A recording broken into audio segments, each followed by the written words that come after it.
Hello guys, இன்றைக்கி செல்வி cooking சேனலில் பொங்கல் தான் பார்க்க போகிறோம். வாங்க எப்படி செய்யுதுன்னு பார்க்கலாம். ஒரு கிளாஸில் அரிசி ஒரு டம்ளர் எடுத்துக்கணும்.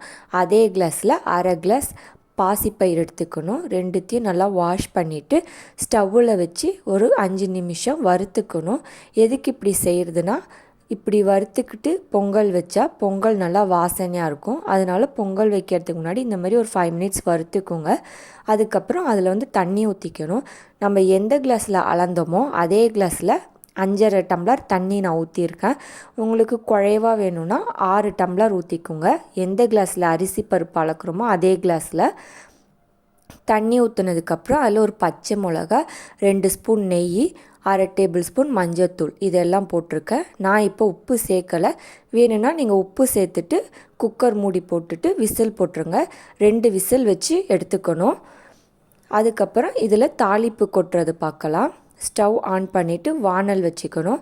அதில் 2 டேபிள் ஸ்பூன் எண்ணெய், அப்புறம் நெய் 4 டேபிள் ஸ்பூன் ஊற்றிக்கோங்க. வேணும்னா இன்னும் 1 டேபிள் ஸ்பூன் கூட நெய் ஊற்றிக்கலாம். எந்த அளவுக்கு நெய் ஊற்றுறோமோ அந்த அளவுக்கு பொங்கல் நல்லாயிருக்கும். எண்ணெய் சூடானதும் அதில் 1 டேபிள் ஸ்பூன் சீரகம், 1 டேபிள் ஸ்பூன் பெப்பர் போட்டுக்கோங்க. மிளகு போடுறப்ப வெடிக்கும், அதனால் பார்த்து போட்டுங்க. மிளகு தாளித்ததுக்கப்புறம் அதில் இஞ்சி போட்டுக்கணும். இஞ்சி நிறையாவே போட்டுக்கணும். அரை இஞ்சி போட்டுக்கோங்க.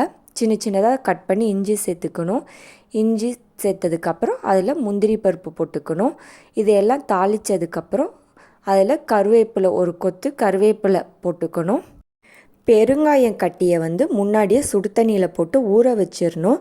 ஊற வச்சிட்டோன்னா அந்த தண்ணி இதில் தாளிக்கிறப்ப அதில் ஊற்றிக்கணும். பெருங்காய கட்டி போட்டால் இன்னும் நல்லா வாசனையாக இருக்கும். அதனால தான் பெருங்காயத்தூள் போடாமல் பெருங்காய கட்டி போட்டிருக்கேன் நான்.